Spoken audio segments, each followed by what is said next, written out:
म्हणजे ही वस्तुस्थिती आहे आपली आदिवासी लोकांची। ही वस्तुस्थिती आहे की जगामध्ये आपल्याला हिणवलं जातं, आपल्याला बाजूला सरकवलं जातं। ज्याप्रमाणे आपण तांदूळ वगैरे नेसतो ना, खडे वगैरे उचलून टाकतो, एखादी आळी जर आली तर ती उचलून बाजूला टाकतो, त्याप्रमाणे आपलं काम या समाजामध्ये या जगामध्ये चालू आहे।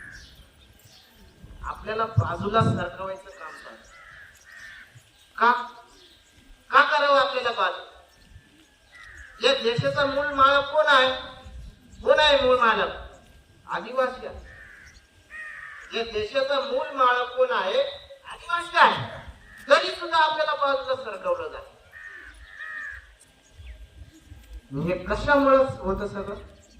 कशामुळे होतं? तर हे सगळं आपल्या अज्ञानामुळे होतं। आपण शिक्षण घेत नाही त्याच्यामुळे आपल्याला समजतच नाही हो। 9वी पर्यंत शिकलो बसलो घरी, 9वी पर्यंत शिकलो बसलो घरी। आतापर्यंत या शाळेमध्ये मी 2019 ला रुजू झालो, जवळपास मला 5 वर्ष होते। या 5 वर्षामध्ये मी अनेक मुलींना असं बघितलं की ते 9वी लाच शाळा सोडून आणि लग्न करून गेले। असे मुलं पास होतात आणि घाटावर निघून जातात कामाला। का?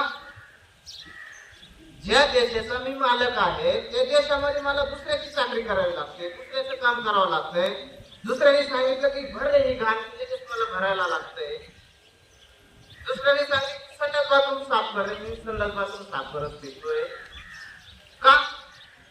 जे देशाचा मी मालक आहे त्या देशातल्या संडास बाथरूम साफ करणं का बरं मला लागतंय? का मी त्या देशातले संडास बाथरूम साफ करावं? मी जर मालक आहे तर मी त्या संडास बाथरूम का साफ करायच्या?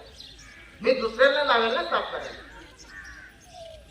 परंतु असं होतच नाहीये या भारत देशामध्ये, असं होतच नाहीये।